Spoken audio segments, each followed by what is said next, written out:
to talk a little bit more on the chloride issue. You're going to hear a lot of discussions of this issue, and I think one of the things that sometimes it falls through the crack because people kind of eyes glaze over when we start talking about this because they don't realize what it's going to cost them. This is an issue that's going to be very expensive unless we're very careful. We have a Sanitation District Board. Our Sanitation District Board currently is made up of our Santa Clarita City Council members plus Zev Yaroslavsky, and they're spending money right now in attempting to convince you about their solution for this problem. And we're going to talk a little bit about how they're doing that. So we need to really be on our toes. It was actually, I was at the Valencia Industrial Association today where they had a panel talking about chloride, and that was one of the things that they mentioned as well, that it's going to be up to us as the community to be able to prevent this added $500 on our property tax bill, because that's about what it's going to be the first year. But when you start looking at it and you see how things are going, especially with the Sand District, it's going to be even more costly, and you should know about it, because this is going to be an issue that's going to impact Santa Clarita greatly. So just as a little benefit of what we've heard about in the past, the Regional Water Board has decided that we should reduce our chloride level below 100 milligrams per liter to support farmers in Ventura. And it's one of my pet peeves, of course, is that I don't think that the Clean Water Act was set up so that a person downstream could change their land use and they get someone upstream to pay for it.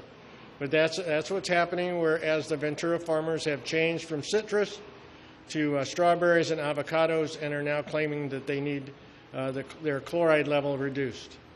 When this first came about, when we first heard about this, when we rallied to the meeting of the Sanitation District in our City Council chambers, the proposal was for a reverse osmosis plant, addition to our water treatment plant, to change from chloride disinfection to UV disinfection and build a brine line to eliminate the brine to the ocean.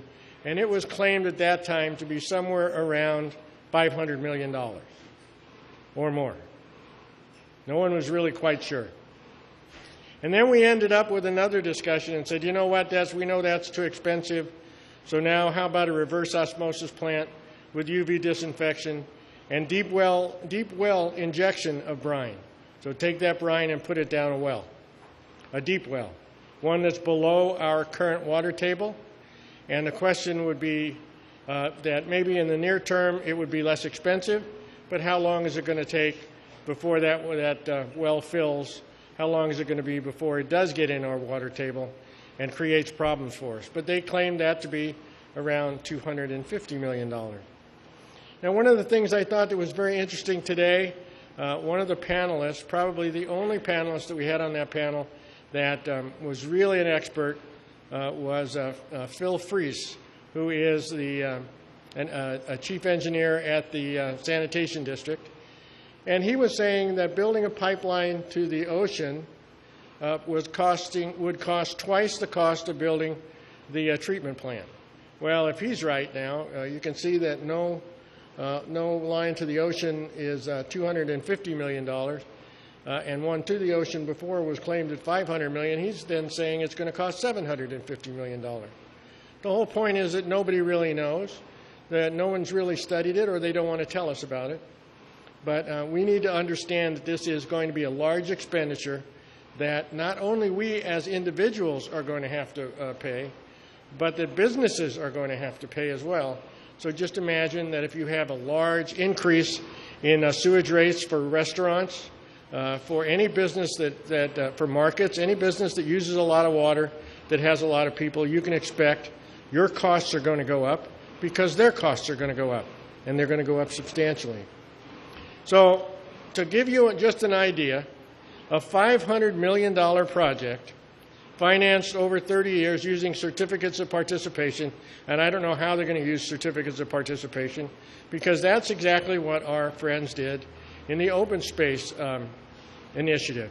They borrowed, the original plan when they got us to vote for it was to borrow $30 million. But the resources that they had to borrow against, the Aquatic Center, didn't finance for $30 million. And so they were only able to borrow 15. And you can see when they then announced the actual payback that any time that you borrow money on a 30-year certificate of participation, you're going to pay back over twice what you borrow. So if we borrow $500 million over 30 years, expect to pay back $1.2 billion over the course of that loan. Yearly, tax bills will increase at a minimum of $425 a year the first year. And then they're going to increase at $17 each year to $935 at the end of the loan, in addition to what you pay today. And the reason for that is that, you know, when you go out and you borrow money, say you buy a car, and they tell you you're going to pay $400 a month. Well, you pay $400 a month for the entire loan, right? Doesn't change. And what happens is that when you first start paying your $400, you pay so much interest, and you pay off a little bit of the principal. And then as you pay off more principal, more of the money, or more of the interest payment goes to paying off the principal until you get to the end. And when you get to the end, then of course the whole thing is paid off. But in a certificate of participation bond, the fee goes up every year. So if you look at the Open Space Initiative and you look at the $15 million bond that they use, the first year's payment is $750,000. The last year's payment is $1.7 million. So it increases slowly as you go up to the end to pay off that amount of money. If you just ratio that up from $15 million to $500 million, that's where I get the number 425. And the fact that it increases 17 each year is because when we were sold the Open Space Initiative, we were fibbed to a little bit. They said, it's going to be $25 a year, and we can, if we need to, add $1 a year to it until we get to the end of the loan. And the reason why they did that was not because they might have to add it, was because if they would have borrowed $30 million, they would have had to add it, because that's what increases the amount they collect to pay off that increasing payment as time goes by. So that's where I ratioed it up, and I said, you know, $500 billion is $425 to start, increase it at $17 a year to $935 in addition to what you pay today. In addition, our Sanitation Board, in order to get this started, borrowed $23 million from the Capital Improvement Fund. And they borrowed it. They didn't ask you if they could borrow it. But I can guarantee you at the next rate increase, they'll ask you how to pay it back. And when they borrowed it for two reasons. One was they were going to spend approximately $21 million was anticipated necessary to design the reverse osmosis plant and the UV disinfection additions to our water treatment plant. They borrowed that money at 6% interest. That's what it turns out, and it said at the time they borrowed it. So here we go. They borrowed the money. They're spending the first couple of million, $1 million for the EIR, and the EIR, as you remember, was supposed to have a preliminary result last June. But it's still going, and we're going to wait and see when we actually get something out of it. And they're spending $500,000 for outreach. Now that's amazing. And again, we talked about that a little bit last month, or the month before, as to who was getting that money. But this is going to increase your sanitation district fee in addition to that $425. And if they put that on the 30-year bond, that would add another $25. But when we're talking about $425, $900, that's chump change. Just wait till you see what's coming besides that. Okay, and there's still more. No one has talked about what's the increased cost of operating this facility.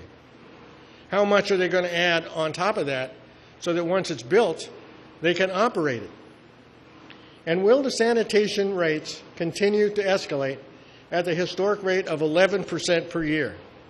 So far, since our sanitation district became its own sanitation district, they have increased an average of 11% cost at 11% per year. We'll take and they project that because they say it costs more to run things, and it's been pretty consistent over that period of time.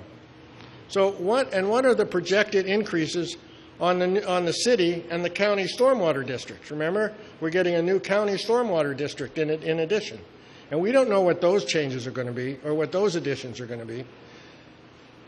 So let's just kind of look at it and just throw a few numbers out, because I love to throw numbers out. So today, if I look on my property tax bill, I get about $273 in total towards sanitation and sewage. $215 for the sanitation district, $40 for the sewer district, $18.96 for the stormwater district, and that adds up to $273. Well, what happens if tomorrow they said, we're borrowing this money and you've got to start paying it back? Supposing you had to start paying it back this year. You would add to the $215 another $425. And then we don't know what the sewer rate's going to increase, so I just didn't even add that in, or the stormwater rate. So we would end up then with a bill of $754 in addition to whatever else is on your property tax bill. Now, what's interesting is as this thing goes up, look at what happens, even worse than talking about reverse osmosis. If we continue escalating at 11% per year, by the time the loan is paid off at 2040, your sanitation bill is going to be $4,434 per year. It's going to escalate even worse than adding that $500 million cost onto it. And, of course, that would be $918 for the plant, $40. We don't know what that's going to increase. We don't know what the rest of the increases are. But then at 2040, just about the time when I go to heaven, it will end up being $5,467 a year, plus whatever else is on your bill. So we're not just talking about a little bit of money here. We're talking a lot of money, and we don't even know what a bunch of these things are going to cost. So this is a lowball estimate. This is a lowball estimate compared to what's going to happen. So today we're at the VIA Industrial Association, and we're listening to this discussion. And one of the panelists says to us, well, you know, we're really counting on the real solution to this to be the changes up in Sacramento where they're going to tunnel under the delta so as to keep our water pure. And we expect that to happen somewhere right around 2025. But we have a date that we have to be compliant to the Regional Water Board at 2015. So maybe this will become a moot point because in 2025, because the chloride level of the water coming down is going to be so low, it won't make any difference.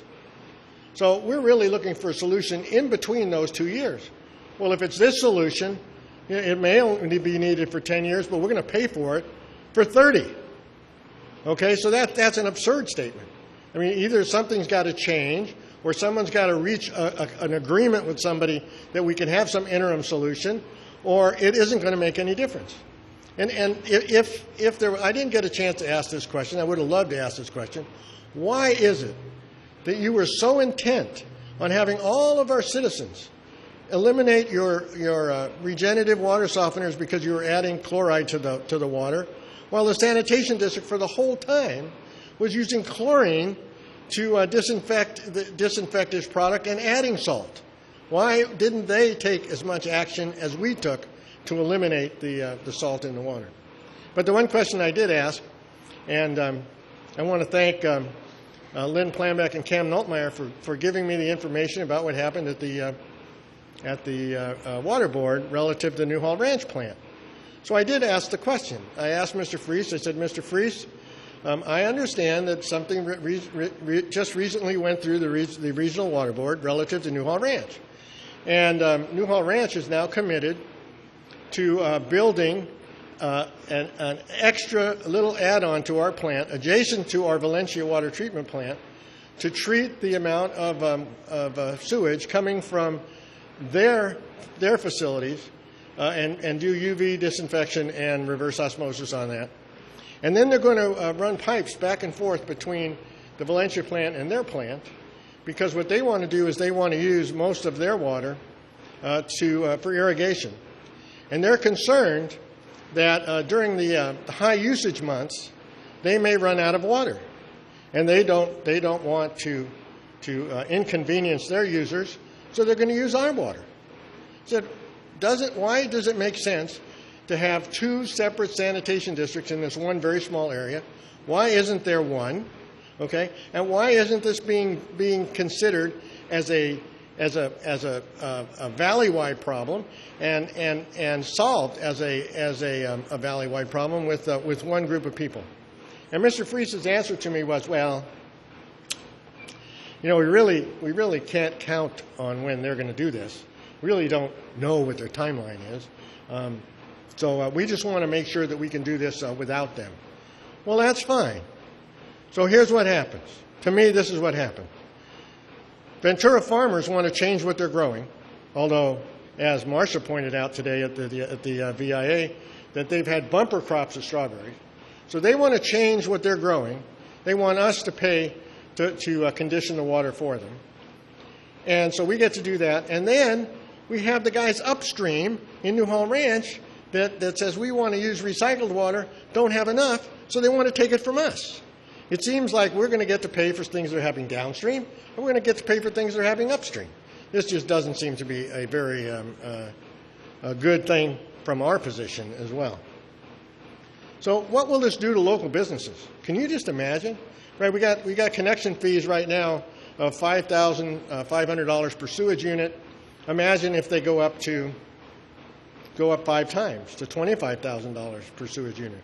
Imagine if instead of being $100 and some thousand for connection fees for a new restaurant, it turns out to be $420,000 for connection fees, as one individual quoted to me. I don't know if that's true or not, because they haven't told us what the connection fees are. We don't know what the proposed connection fees are going to be. So when those fees get that big, how many new restaurants do you think are going to want to open up here in Santa Clarita? Especially when they can go a couple of miles away down in the valley, and they can open up without that fee. Now, you might ask, why can they do that down in the San Fernando Valley? Why is it different down there than it is up here? Well, the reason why it's different down there is because basically all of the other sanitation districts in the Los Angeles County Sanitation District are connected to the joint outfall system. They don't pump their water in a river. They pump it in a pipeline. It goes straight to the ocean. And the ocean's already salty, so it's really not important if they put a little chloride in it, right? Our sanitation district and Antelope Valley Sanitation District are not hooked up. So that's one of the alternates that we proposed that we're waiting for this EIR to tell us. And I know what the answer is going to be. But we're waiting for them to say, why can't we connect to the joint outfall system, right? And as far as I'm concerned, why can't we connect to the joint outfall system? Newhall Ranch is already committed to building a reverse osmosis plant. Let them put their water into the river and recharge the aquifer, and we'll take our water, put it into the joint outfall system, not implement reverse osmosis, and siphon off as much as we need to go ahead and irrigate. But we'll have to wait and see. I know that's probably going to be too expensive. I can see it coming now. So let's look at some of these connections. Remember we were talking about connections a couple of months ago? I really enjoy them. You can see that we have a Santa Clarita City Council. I want to add a little bit of drama to this, right? The Santa Clarita City Council made up of Ferry West and McLean. As far as most of the time, if we're going down the sanitation district, you can remember Frank says, well, the meetings only last 7 minutes, so I'm really not interested in going. I'll send someone else. So Lorraine and McLean are the ones that really go, and they go to the Sanitation Board, and who do they meet? They meet Zev Yaroslavsky. And what have they been doing? Well, they borrowed the $23 million for the EIR, and at some point in time, they'll start spending the rest of it on building a plant. But as you remember, they spent $350,000 with a company called Community Conservation Solutions to do outreach, an outreach plan and to do outreach. And if that wasn't enough, we found out that Community Conservation Solutions, Lorraine West is a director, and Zev Yaroslavsky and Madeline Glickfield and Glenn Diamond are on the Regional Water Board, and they're all sponsoring fundraisers for Community Conservation Solutions, which is really interesting. But the biggest thing that interested me lately is that they contracted a company to do a survey for them. And guess who it was? It was called Public Opinion Strategies. Does that ring a bell with anybody? Public Opinion Strategies? I just happen to have the surveys here with me. I know that that surprises you, that I might bring them with me, but I just happen to bring them with me. And here they are. Okay? Now, one thing I found very interesting is when I was looking at the City of Santa Clarita survey, by golly, it's also done by Public Opinion Strategies. What a surprise. They're both using the same company. And I was wondering why that might be. So you know me, I jumped on their website. I said, well, first of all, I guess I was just emphasizing with that triangle that we're waiting for the EIR. We'll talk about Public Opinion Strategies in just a minute. We're waiting for that EIR. Here we are, we're 3 or 4 months down the pipe. EIR hasn't come out. What's going on? Right? What's going on? So I called Mary Jacobs again. You remember that 2 months ago I called her and she said, well, we don't have a date yet. And then last month, Freeze sent me a formal letter, said, well, we don't have a date yet because we've got to answer all these questions that you ornery consumers asked us, right? We've got to have enough time to get answers to all those questions. Okay? So when I talked to her on Friday, September the 7th, and I said, where's the EIR? And she says, we're getting close. We're getting close. We'll be able to provide you a schedule for release next month. Okay. So I checked information about the EIR on the Sanitation District website because I wanted to see what actually are they putting out to the public when you don't call them.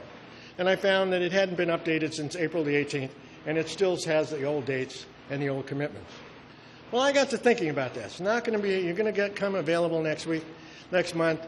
What possibly could be going on? Could there be anything going on? Well, I signed up for the agendas of the Sanitation District. And they sent it to me. It's of course, it's held conveniently in Whittier at 1:30 p.m. on Wednesday, so that all of you can make it without any problem at all. And the body that was going to be there, of course, are Ferry, McLean, West, and Antonovich. What I thought was very interesting was Agenda Item 6. Well, Agenda Item 6 says they want to spend more money with Community Conservation Solutions in the amount of $201,000 for more public outreach services. How interesting. And it said that in response to a revised schedule and the need to continue outreach activities, Community Conservation Solutions has provided an estimate for additional public outreach services through approximately the spring of 2013 to the tune of $201,000. So what does that tell you? Well, I know it tells you the same thing it tells me. This EIR process is now going to stretch out until probably April or May of next year. And they're looking to see what they're going to go and do. But the whole thing about this is, here again, now it's not $350,000 with Lorraine's company, it's $500,000, $550,000. All right, so I got a little annoyed. So I jumped online and I went in and I put in a public records request. And I want to be very specific because the last time Michael did it, he named some of the wrong companies, so I took the information right out of the agenda. And I said, please provide the estimate and description of outreach services provided by Community Conservation Solutions in accordance with this expenditure of $201,000. Now, I asked for that on September the 12th. They won't answer it at least for 10 days, so I probably won't get it for another few days. But I want to see, what are they going to do for us for this money? I mean, this is really good. Maybe we should contract for outreach. Okay, we actually talk to people. It's a good thing. And we got online, and because I really wanted to look at who Public Opinion Strategies was, I got online, and these are words that come right off of their website. They're a national political and public affairs research firm that have conducted more than 6 million interviews in all 50 states and over 2 dozen foreign countries. That's absolutely true. You get on their website, they have a ton of clients. They have a ton of political clients, and they have a ton of company clients. This is not a small fly-by-night company. It is a big company. And about half of their research is dedicated to winning elections. Well, wait a minute. I thought that they wanted to know what public opinion was. No, they want to win elections. And about the other half of their work are in complex public battles. So nowhere did I see them talking about that what they really wanted to do was let you know what the public thinks. I thought it was very interesting. And they have 3 officers. They have an office in Virginia and an office in Colorado. Here in California, if you want to visit their office, it's very small. It's a post office box. And so I don't know if they have anything more than the one guy that shows up at City Hall to tell us what happened in the survey every year, 2 years. But they say, this is their words, not mine. Why is Public Opinion Strategies different? Why are they different? What makes them unique? Well, they've developed a culture and approach to winning. Winning what? Okay, is this someone asking for information? We go into the trenches with our clients and aggressively help them promote their interests. Doesn't sound like a public outreach company to me. This sounds like a PR firm that's trying to push something through on us. Well, let's look at it a little bit more. They have a case study. Oh my gosh, this is on their website. They have 4 case studies. Why do you have to really do any research? Just look at what they say. So you say, here they have a client, the United Nations Foundation, and the question that they ask is, how can we work to influence government policy? Not what's going on, but how can we influence it? And the answer is, come to us, political, political opinion strategies, and we'll be instrumental in shaping the debate. Okay? And the client's dilemma, how do we work to influence policy? Well, POS's response was, we'll employ surveys and focus groups to measure support of the UN and advance policy initiatives. Isn't that exactly what we've been hearing from the city? We're going to do outreach. We're going to do it with focus groups and with surveys. It sounds very familiar. Well, this actually came from their survey. These are questions that are in their survey. And some of the things they want to ask you is, are you willing to pay $215 a year to fix the chloride problem? And if you answer that, however you answer it, say, are you willing to pay $150? Are you willing to pay $100? Then they want to find out if you can multiply. So then they ask questions like, well, would you pay $20 a month? If you won't pay $215 a year, would you pay $20 a month? Or would you pay $15 a month or $9 a month? So the last question in it says it all. I want you to listen to how this is worded, because surveys tend to get the things that the way they ask questions tends to beg the answer. Having gone through this survey, this is the question off their survey, exactly the way it's written. Having gone through this survey and hearing both sides of the issue, please tell us how you feel about the Sanitation District proposal to build a treatment facility to remove chloride from wastewater. Interesting. They supposedly have given you both sides of the issue? They are educating you? No. They're begging a question. So now we know. We know why Public Opinion Strategies is different. They've developed a culture of winning. They go into the trenches with their clients and aggressively help them promote their interests. And we'll talk a little bit about that when we talk about what happened at the City of Santa Clarita survey. So all we know, the agenda of our City Council members and Sanitation Board is we keep asking questions. and even today at the Valencia Industrial Association. The idea is they want to build this treatment facilities to remove chloride from the wastewater. And no matter what question you ask that might deviate from that answer, there's always an excuse. Oh, the timeline's wrong. No, it costs too much. We need to make sure that when they come and bring us the EIR, that preliminary EIR, it has the real answers to all those questions. And if it doesn't, we as a community need to really push. So I decided that I would send in another public records request. And I sent it to them and I said, please provide the information, the data and analysis resulting from the performance of the Public Opinion Strategy Survey activity. And guess what? Philip Freese talked to me today on the way out. He said, Al, I got your public records request. That's nice. He said, we don't have the results of the survey yet. What? You know? But as soon as we get them, we'll make sure to send them to you. We're going to share them. So let me get this right. You gave them $350,000, okay? They haven't given you any results yet, and you want to give them another $200,000? Doesn't sound like a really good deal to me. One of the things that we've been told forever is that there's nothing we can do about Regional Water Board and when the Regional Water Board makes a decision. But that's not true. What it is there is a Water Code section, 13320, that says any aggrieved person can file a petition to seek review by the State Water Resources Control Board and most actions taken by the board. It says you have to file a petition within 30 days. So here we go. They don't tell us that they made the decision. Our own sanitation board doesn't say it, but they say, you know, you can file a petition. Well, in some cases, that might not be so bad.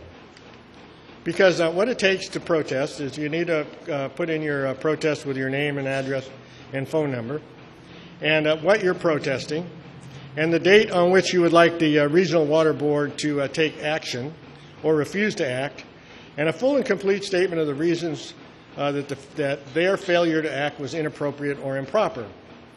You know, we'll keep on going. The manner in which the petitioner is aggrieved, if you have hired an attorney to do this, is probably a lot better.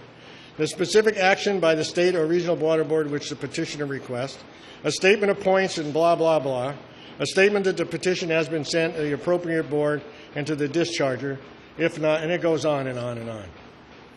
A statement of the substantive issues and objections, service of the petition may be made by U.S. mail or hand-delivered, or you can send a facsimile or an email as long as you send a hard copy later, because they mustn't have any printers down there. And the petition must be received by no later than 5 p.m. or 30 days following the date of the action. So you can see this is a pretty tough process. But what it does is it gives us a way to complain. And I think one of the biggest things is this is set up in a way to keep you from protesting, because they're not going to tell you when to do it. They're not going to tell you what to do. So I think what we need to do, we need to formulate a plan. We need to find the right time. And when we find the right time, generate a boilerplate protest. We'll fill in all the blanks.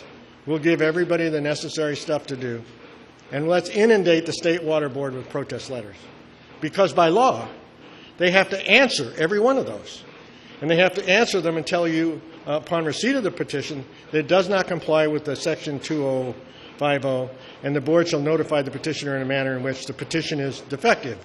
Therefore, I don't think they've ever seen a large number of protests. You remember when they tried this last time, and they tried to raise the rates for this, we sent in 7,000 protest letters. And that was not enough to stop it. But it was more than anybody had ever seen before.